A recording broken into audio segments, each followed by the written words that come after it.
أعوذ بالله من الشيطان الرجيم بسم الله الرحمن الرحيم رب اشرح لي صدري ويسر لي أمري واحلل عقدة من لساني يفقهوا قولي واجعل لي وزيرا من أهلي. السلام علیکم ورحمۃ اللہ وبرکاتہ. تھوڑی سی یہاں ادھر پرابلم ہو گئی تھی اس لیے میں نے میوٹ کر لیا تھا. جی تو ہم بات کر رہے تھے کہ ہم رسول اکرم صلی اللہ علیہ وسلم کی زندگی کے بہت سارے گوشوں کو کور کر چکے ہیں الحمدللہ، اور جس میں جنگ فجار اور حلف الفضول خاص طور سے ہم نے اس کو پڑھا تھا پچھلی کلاس میں، جس کے حوالے سے ہم نے بہت ساری باتیں کی تھی. اور اس کے بعد انشاءاللہ ہم آگے بڑھ رہے ہیں، لیکن اس سے پہلے اپنے نیتوں کو اپنے سیرت النبی پڑھنے کے مقصد کو ایک بار دہرا لیں کہ ہم یہ کیوں پڑھ رہے ہیں، ہم یہ کیوں جاننا چاہتے ہیں کہ رسول اللہ صلی اللہ علیہ وسلم کی زندگی کیسی تھی. تو ہمارے پڑھنے کا مقصد سب سے بڑا یہی ہونا چاہیے کہ ہم اللہ کے رسول صلی اللہ علیہ وسلم کی زندگی کے تمام گوشوں کو اس لیے معلوم کریں تاکہ ہم ان تمام گوشوں پر عمل کر سکیں، انہیں اپنے لیے اسوہ بنا سکیں، اور اسوہ بنا کر ہم ان کے محبت کے، ان کے حوض کوثر کے جام کے ہم حقدار بن سکیں انشاءاللہ تعالی. تو اس دعا کے ساتھ کہ اللہ تعالی ہمیں اپنے محبوب کی محبت عطا فرمائے گا اور ہمیں ان کے ہاتھوں جام کوثر پینے کا شرف بھی عطا فرمائے گا انشاءاللہ تعالی. تو اب ہم آگے بڑھتے ہیں، جس میں جفا کشی کی زندگی، اس کے ٹاپک سے آج ہم اپنی وہ کریں گے، شروعات کریں گے انشاءاللہ. افنانی شباب میں رسول اللہ صلی اللہ علیہ وسلم کا کوئی معین کام نہیں تھا، یعنی کہ جب اللہ کے رسول صلی اللہ علیہ وسلم جوان ہوئے، جوانی کے دن تھے، تو اس میں آپ کا کوئی فکس کام نہیں تھا. البتہ یہ خبر متواتر ہے کہ آپ صلی اللہ علیہ وسلم بکریاں چراتے تھے. آپ نے بنو سعد کی بکریاں چرائیں، اور مکہ میں بھی اہل مکہ کی بکریاں چند قیرات کے عوض چرایا کرتے تھے. یہ جو قیرات ہے وہ آج کا 80 روپیز بنتا ہے نا. تو ہمیں اس سے بھی ہم اندازہ لگا سکتے ہیں کہ رسول اللہ صلی اللہ علیہ وسلم نے کتنے کم معاوضے پر کاروبار اپنا یا اپنا کام کیا ہے نا. تو اس لیے کوئی بھی کام چھوٹا یا بڑا نہیں ہوتا، اسے ایمانداری کے ساتھ، محنت کے ساتھ کیا جائے، یہ سب سے زیادہ ضروری امپورٹنٹ چیز ہوتی ہے. ابن اسحاق کا بیان ہے کہ خدیجہ بنت خویلد ایک معزز مالدار تاجروں میں سے تھی. آپ لوگ پلیز اپنا سب میوٹ کر کے رکھا کریں مائک. کتنی بار میں نے آپ لوگوں کو یہ بات سمجھائی ہے نا. جی دیکھیں، ہم کسی بھی کوئی بھی پروگرام اٹینڈ کریں تو اس کے جو قاعدے قانون ہوتے ہیں انہیں بھی ہمیں فالو کرنا ہوتا ہے نا. ادب کا بھی لحاظ رکھنا ہوتا ہے، اور ان سب سے بھی زیادہ یہ کہ آپ اللہ کے رسول صلی اللہ علیہ وسلم کی سیرت کو سن رہے ہیں، تو ہمارے اندر اتنا تو وہ ادب ہونا چاہیے اللہ کے رسول صلی اللہ علیہ وسلم کے لیے کہ ہم اس میں کم سے کم اپنے مائک کا، ان چیزوں کا خیال رکھ لیں ہے نا. اور کوشش کیا کریں کہ ویڈیو بھی آف ہی رکھیں، کوئی ضرورت نہیں ہے، ڈسٹرب ہی ہوتا ہے انسان اور کچھ نہیں ہوتا ہے نا. جی تو سب اپنے کیمرے کو بھی آف کر لیں تو بہتر ہے. جزاک اللہ خیرن کثیرا. تو ابن اسحاق کا بیان ہے کہ رسول اللہ حضرت خدیجہ بنت خویلد ایک معزز مالدار اور تاجر خاتون تھی. لوگوں کو اپنا مال تجارت کے لیے دیتی تھی اور مزاربت کے اصول پر ایک حصہ طے کر لیتی تھی. پورا قبیلہ قریش ہی تاجر پیشہ تھا. جب انہیں رسول اللہ صلی اللہ علیہ وسلم کی راست گوئی، امانت اور مکارم اخلاق کا علم ہوا تو انہوں نے ایک پیغام کے ذریعے پیشکش کی کہ آپ صلی اللہ علیہ وسلم ان کا مال لے کر تجارت کے لیے ان کے غلام میسرہ کے ساتھ ملک شام تشریف لے جائیں. وہ دوسرے تاجروں کو بھی جو کچھ دیتی ہیں اس سے بہتر اجرت آپ کو دیا کریں گی. آپ صلی اللہ علیہ وسلم نے یہ پیشکش قبول کر لی اور ان کا مال لے کر ان کے غلام میسرہ کے ساتھ ملک شام تشریف لے گئے. ہم سب اس واقعے کے بارے میں جانتے ہیں، اور یہ بھی کہ حضرت خدیجہ رضی اللہ تعالی عنہا ایک بزنس کرنے والی عورت تھی، لیکن ان کے بزنس کا جو طریقہ تھا، ڈھنگ تھا، اس کو بھی ہمیں سمجھنا چاہیے اور اس پر بھی غور کرنا چاہیے کہ اللہ کے رسول صلی اللہ علیہ وسلم کی بعد میں یہ بیوی بنتی ہے، امہات المومنین میں سے ہے یہ، لیکن ان کا طریقہ کار جو دور جاہلیت میں بھی تھا وہ بھی آج کے مسلمان عورتوں سے حد درجہ بہتر اور اسلام کے شعار کے مطابق تھا. حالانکہ اس وقت اسلام نہیں آیا تھا، لیکن ہمارے یہاں اس کو بطور دلیل پیش کیا جاتا ہے کہ وہ بھی تو بزنس کرتی تھی. تو ہمیں یہ دیکھنا بہت ضروری ہے کہ وہ بزنس کس انداز سے کرتی تھی، ان کے بزنس کرنے کے اصول کیا تھے. حالانکہ آپ ان اصولوں کو بھی یہ کہہ کر نہیں مان سکتے کہ حضرت خدیجہ کرتی تھی. کیوں؟ کیونکہ اس وقت اسلام آیا ہی نہیں تھا جب وہ بزنس کر رہی تھی. لیکن اس کے بعد بھی جب تک وہ بزنس کرتی رہی، ان کے اصول کیا تھے؟ وہ خود بازاروں میں نہیں جا کر بیٹھتی تھی، اور نہ انہوں نے اس بات کی کوئی دلیل ملتی ہے کہ وہ کبھی بازار گئی، نہ اس بات کی دلیل ملتی ہے کہ وہ کسی کے گھر جا کے کسی سے اس طرح سے جا کے انہوں نے یہ ساری ڈیلنگ کی ہو. بلکہ یہ سارے معاملات وہ اپنے گھر پہ لوگوں کو بلواتی تھی، جہاں پر ہم دیکھتے ہیں کہ اور بھی لوگوں کی انوالومنٹ ہوتی تھی، ان کے غلام ہوتے تھے، ان کے رشتہ دار ہوتے تھے. تو یہ تمام انوالومنٹ کے ساتھ انہوں نے اپنا بزنس کھڑا کیا. اور حضرت خدیجہ کے بارے میں یہ بھی ہے کہ وہ صرف 10 سال کی تھی تب سے انہوں نے یہ بزنس اپنا شروع کیا تھا، کیونکہ ان کے والد کا بھی جب وہ 5 سال کی تھی غالباً تب ان کا انتقال ہو گیا تھا، اور ان کے کوئی اولاد نرینہ نہیں تھی. تو اس لیے یہ سارا بزنس انہوں نے سنبھالا اور اسے بہت اونچائیوں تک لے گئی وہ اپنی قابلیت، اپنی خوبی کے بنا پر. تو عورت کو اللہ نے صلاحیت دی ہے، خوبی دی ہے، اس سے کسی کو انکار نہیں ہے. لیکن اس خوبی، اس صلاحیت کا استعمال وہ کس طرح کرے کہ اللہ کے حدود بھی پامال نہ ہو اور وہ اپنی کارکردگی بھی دکھا سکے. ظاہر ہے یہ عقل، یہ شعور اللہ ہی نے اسے دیا ہے، کسی اور نے نہیں دیا ہے اسے. تو جب اللہ نے دیا ہے تو استعمال کرنے کے لیے دیا ہوگا، نو ڈاؤٹ.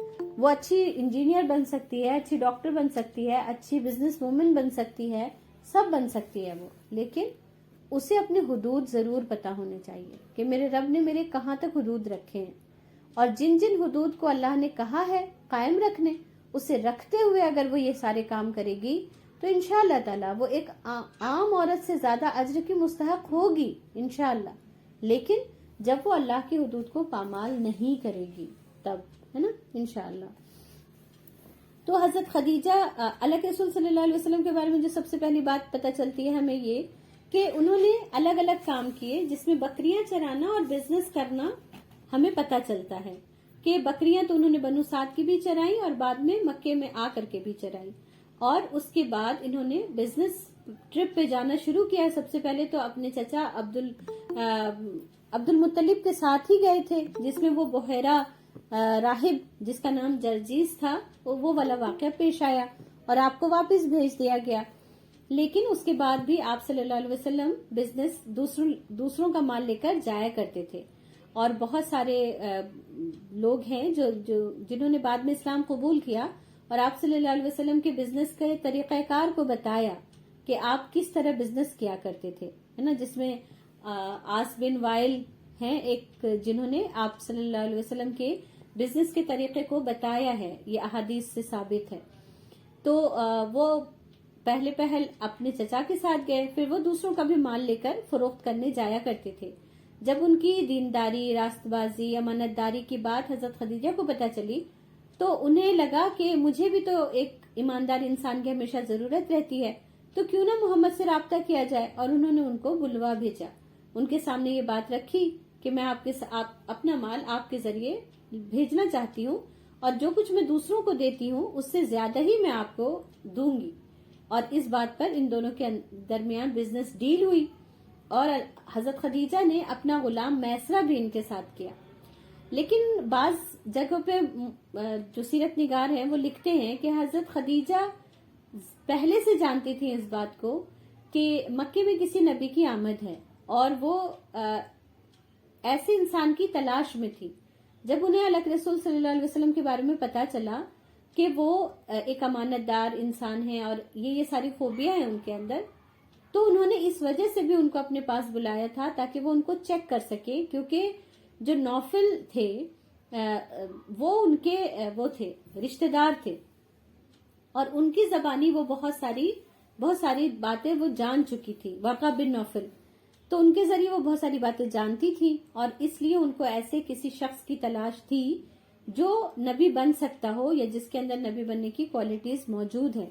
ان کے بارے میں ایک اور واقعہ یہ بھی آتا ہے کہ ایک بار وہ طواف کر رہی تھی کہ ایک یہودی چلاتا ہوا آیا اور اس نے کہا، اے قریش کی عورتوں، تمہارے درمیان نبی آ چکا ہے، نبی کی پیدائش ہو چکی ہے، اب اس کی شادی کا وقت ہے، تو اس لیے تم میں سے جو اس کو پہچان لے اس سے شادی کرنے میں سبقت لے جائے، کیونکہ اس کے لیے یہ بہت بڑا اجر کا کام ہوگا۔ تو حضرت خدیجہ کہتی ہیں کہ اس وقت مکی کی عورتیں اس یہودی کو پیٹنے لگی کہ یہ ایسی باتیں یہاں پر آ کر رہا ہے، کیونکہ وہ اہل کتاب کو نہیں مانتے تھے، وہ مشرکین تھے، اور انہوں نے ادمرہ کر دیا اس یہودی کو۔ لیکن حضرت خدیجہ کے دماغ میں یہ بات آ گئی اور وہ پھر ورقہ بن نوفل کے پاس گئی اور ان سے یہ ساری باتیں بتائی انہوں نے، اور پھر ورقہ بن نوفل نے ان کو اور بھی مزید کچھ باتیں بتائیں، جس سے ان کو یہ یقین اور مضبوط ہوتا جا رہا تھا کہ ایک نبی کی آمد ہے جو مکے میں ہے۔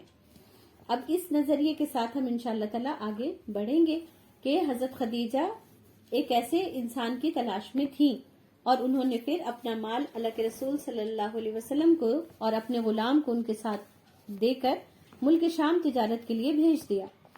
جب آپ مکہ واپس تشریف لائے اور حضرت خدیجہ نے اپنے مال میں ایسی امانت اور برکت دیکھی جو اس سے پہلے کبھی نہ دیکھی تھی، ادھر ان کے غلام میسرہ نے آپ کے شیریں اخلاق، بلند پایہ کردار، موضوع انداز، فکر راست گوئی اور امانت دارانہ طور طریقے سے متعلق اپنے مشاہدات بیان کیے، تو حضرت خدیجہ کو اپنا گم شدہ گوہر مطلوب دستیاب ہو گیا۔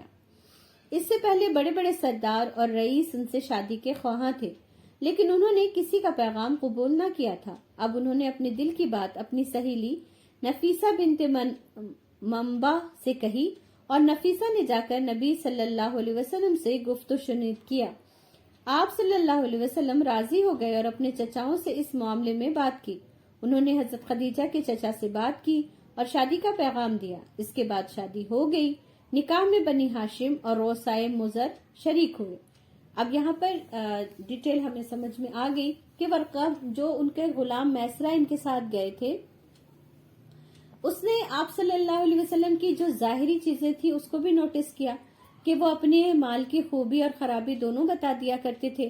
خراب مال کی نشاندہی کر دیا کرتے رسول اللہ صلی اللہ علیہ وسلم، اور کسی سے مال تجارت بیچنے میں یا لینے میں کبھی کوئی بدتمیزی جھگڑا نہیں کیا کرتے تھے۔ اور پھر اس کے بعد انہوں ایک اور چیز جو میسرہ نے نوٹس کی وہ یہ کہ ان پر ایک ابر کا سایہ رہتا تھا، اور یہ اس کے لیے بہت ہی عجیب و غریب بات تھی، اور یہ بات بھی اس نے آ کر حضرت خدیجہ کو بطور خاص بتائی کہ میں ان سے بہت زیادہ متاثر ہوں، ان کے ان تمام باتوں سے بھی اور اس بات سے بھی کہ ان پر ایک ابر کا سایہ رہتا ہے۔ تو حضرت خدیجہ اس بات کو سمجھ گئی کہ یہ جو لفظ ہے نا کہ ان کا وہ گوہر نایاب ہے نا، تو وہ کیوں ڈھونڈ رہی تھی ایسے شخص کو، کیونکہ انہیں پتا تھا کہ وہ نبی بننے والے ہیں۔ تو پھر انہوں نے ان کو شادی کا پیغام دیا۔ یہاں پر ہمارے لیے ایک اور بات ہے نوٹس کرنے کی کہ حضرت خدیجہ رضی اللہ تعالی عنہا مکے کی ایسی خاتون ہیں جن کا 2 بار مطلب شادی ہو چکی ہے ان کی۔ مفسرین کا اس میں اختلاف ہے، کچھ کہتے ہیں کہ وہ دونوں بار بیوہ ہوئی، کچھ کا کہنا ہے کہ 1 بار طلاق 1 بار بیوہ، کچھ کا کہنا ہے پہلی بار بیوہ دوسری بار طلاق۔ بہرکیف 2 شادی ان کی تھی، لیکن مکے کا ہر شخص ان سے شادی کرنا چاہتا تھا، بڑے بڑے سردار ان سے شادی کرنا چاہتے تھے، کیوں؟ اور پھر ہم یہ بھی دیکھتے ہیں کہ وہ 2 بار طلاق یافتہ یا بیوہ ہیں، 1 بار بیوہ 1 بار طلاق یافتہ ہم کنسیڈر کرتے ہیں، تو ایسی عورت سے اولاً لوگ شادی کرنا چاہتے ہیں۔ دوسری بات یہ کہ ان کو طاہرہ کہتے ہیں، اور طاہرہ کا مطلب ہوتا ہے پاکیزہ۔ طاہرہ جو وہ ہے لفظ ہے، طاہرہ جو ٹائٹل ملا ہے حضرت خدیجہ کو، وہ اسلام نے نہیں دیا تھا، وہ مکے والوں نے دیا تھا۔ اسلام نے اس پر مہر لگائی اپنی کہ ہاں وہ واقعی طاہرہ ہیں، لیکن مکے والے انہیں طاہرہ کہتے تھے۔ یہ ہمارے لیے عجیب و غریب بات نہیں ہے کہ ایک عورت جس نے 2 بار شادی کی، ہمارا سماج کیا اسے طاہرہ کہے گا؟ بتائیں۔ آپ اپنے ارد گرد کسی عورت کو جانتے ہیں جس کو لوگ طاہرہ کہتے ہیں؟ اس وجہ سے کیونکہ وہ پاکیزہ عورت ہے.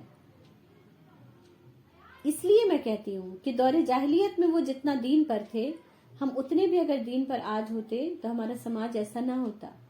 ہمارے یہاں عورت کی عزت تو دور کی بات ہے، اس کی کردار کشی کرنے میں بھی ہم دیر نہیں کرتے ہیں. کسی عورت کو کسی مرد سے بات کرتے دیکھ لیں، کچھ بھی جو ہمیں اٹپٹا لگے، بس وہ بد کردار عورت ہے. اور ہمیں یہاں پر بیٹھی ہوئی بیشتر عورتوں کا ایکسپیرینس ہوگا کہ زندگی میں کبھی نہ کبھی آپ کو اس لفظ سے گزرنا پڑا ہوگا. کسی نے ضرور آپ کو کہا ہوگا، حالانکہ اس کے پاس نہ کوئی ثبوت ہوتا ہے، نہ کوئی وجہ ہوتی ہے، کچھ بھی تو نہیں ہوتا، لیکن یہ لفظ عورت کو سننا ہی پڑتا ہے اور سنا دیا جاتا ہے. لیکن ہم میں سے کوئی عورت ایسی نہیں ہوتی جس کو لوگ کہیں کہ ہاں یہ فلاں ہے اور یہ طاہرہ ہے.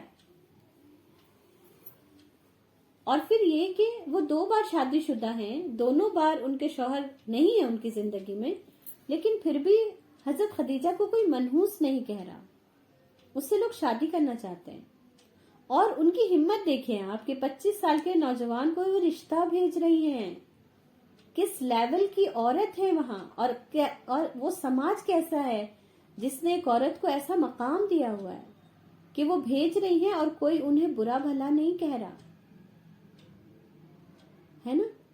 عجیب و غریب بات. ہمارے سماج میں ہوگی ایسی بات، اور ہم ایکسپٹ کر پائیں گے ایسی بات کو کہ حضرت خدیجہ ایک بڑی عمر کی عورت 25 سال کے محمد سے رشتہ بھیج رہی ہیں، اور حضرت محمد صلی اللہ علیہ وسلم اسے ایکسپٹ بھی کر رہے ہیں. اپنی چچاؤں کے درمیان جا کر بول رہے ہیں کہ چچا جان میرا رشتہ آیا ہے اس سے. اور ابو طالب بہت خوش ہوتے ہیں اور کہتے ہیں ہاں تمہیں نکاح کرنا چاہیے اس سے، اور پھر رشتہ بھیجتے ہیں ان کے چچا کو، کیونکہ ان کے والد نہیں تھے. اور یہ بھی ہمیں سمجھ آتا ہے کہ ایک عورت اس وقت اتنی ماڈرن تھی کہ اپنا رشتہ بھیج سکتی تھی، لڑکے سے مرضی معلوم کر سکتی تھی، اور کوئی اسے گری ہوئی نظر سے نہیں دیکھ رہا تھا. اور وہ سادات گھرانے کی عورت ہے.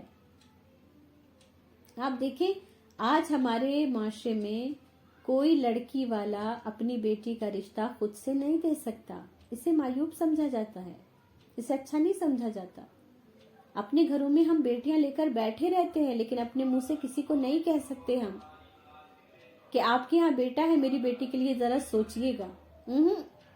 لڑکے والے تو کہہ سکتے ہیں، وہ ایک ٹائم میں 10 گھر جا کے کہہ سکتے ہیں کہ میں آپ کی بیٹی سے اپنے بیٹے کا رشتہ کرنا چاہتی ہوں، لیکن لڑکی والے نہیں کہہ سکتے. یہ اتنا معیوب ہے ہمارے سماج میں.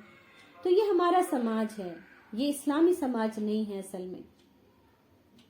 اگر ہوتا تو ہمارے لیے یہ چیزیں معنی نہیں رکھتی.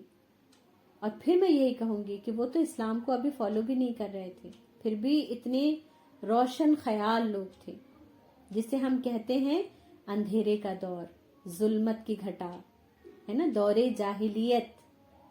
اور آج ہم پڑھے لکھے دور میں ہیں.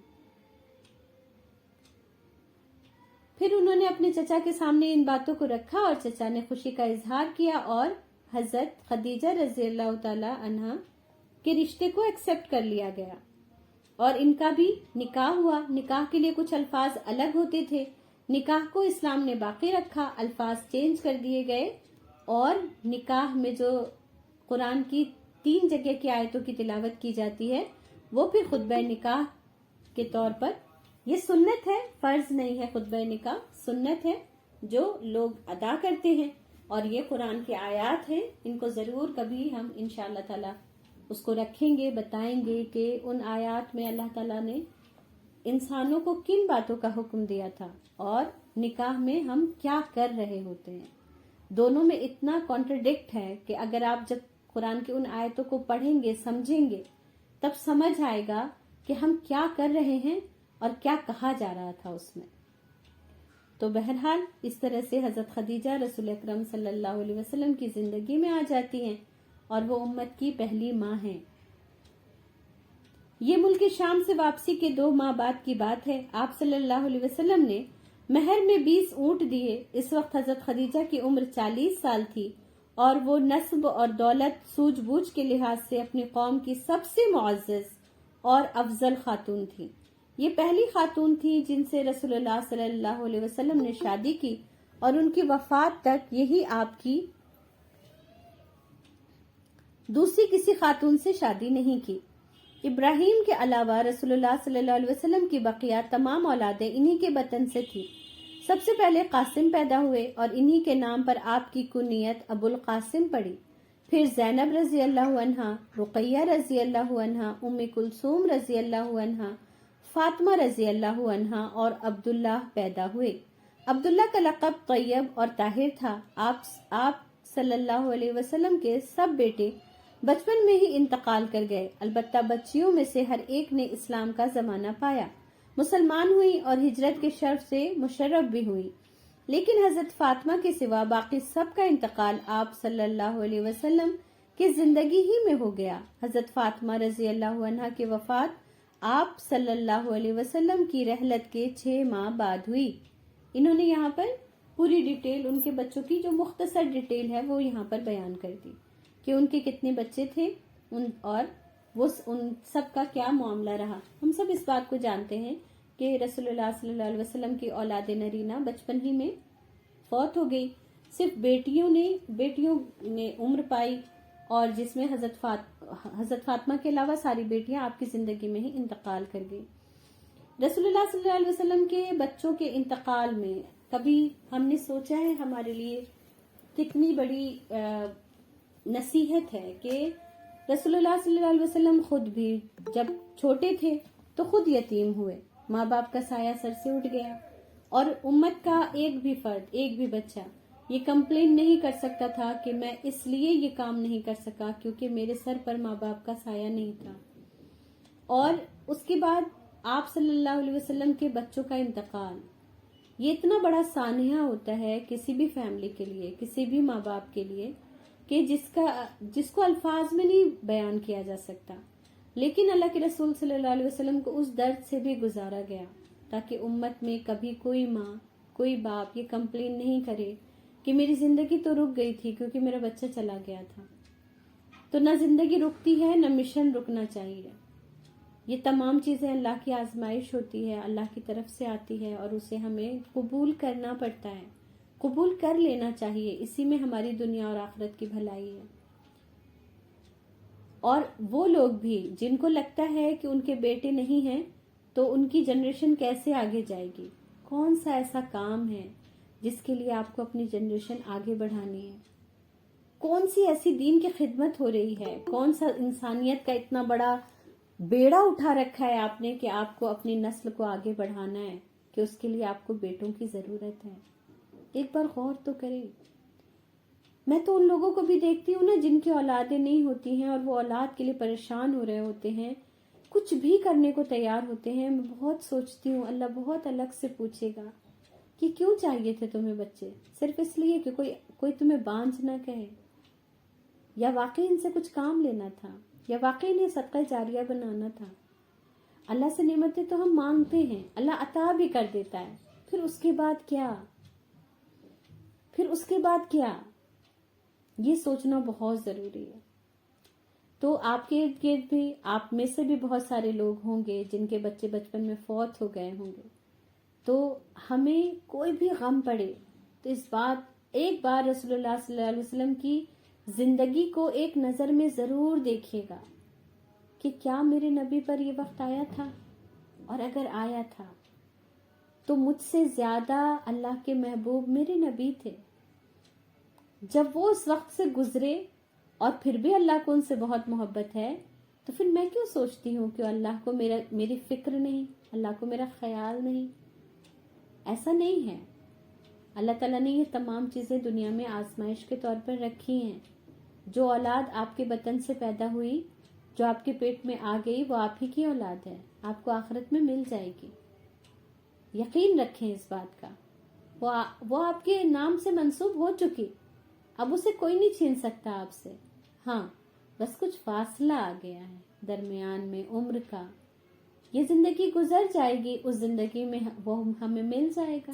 انشاءاللہ، لیکن اس کے لیے ہمیں اللہ کا فرمانبردار بن کر رہنا پڑے گا، تبھی ہم اللہ سے ان تمام اجر کی امید کر سکتے ہیں، تبھی ہم اللہ سے ان تمام اجر کو پانے کی دعا کر سکتے ہیں، التجا کر سکتے ہیں انشاءاللہ تعالی۔ تو امید کرتی ہوں میں کہ ہم رسول اللہ صلی اللہ علیہ وسلم کے ان تمام کمیوں، ان تمام جو دکھ اور تکلیفیں تھیں، ان تمام کو ہم محسوس کریں گے، کیونکہ اس میں سے کوئی دکھ ایسا نہیں ہے کہ اس میں سے کوئی ایک دکھ ہوتا ہے جو ہماری زندگی میں ہوتا ہے اور وہ ہماری زندگی کو ڈسٹروائے کرنے کے لیے کافی ہوتا ہے۔ ایسا کیوں؟ ہم تو اللہ کے رسول صلی اللہ علیہ وسلم کی امتی ہیں نا، تو ہمیں تو بہت صبر والا، تحمل والا، برداشت والا اور اپنے رب کی رضا میں راضی ہو جانے والا بننا ہے انشاءاللہ۔ تو آج میں اپنی کلاس یہیں پر روکتی ہوں، کیونکہ دوسرے ٹاپک کی تیاری ہوگی انشاءاللہ تعالی، تو آپ کے سامنے اب وہ پیش کیا جائے گا۔ سبحانک اللہم و بحمدک، نشہد ان لا الہ الا انت، نستغفرک و نتوب الیک۔ سبحان ربک رب العزت عما یصفون، وسلام علی المرسلین، والحمد للہ رب العالمین، آمین۔ السلام علیکم ورحمۃ اللہ وبرکاتہ۔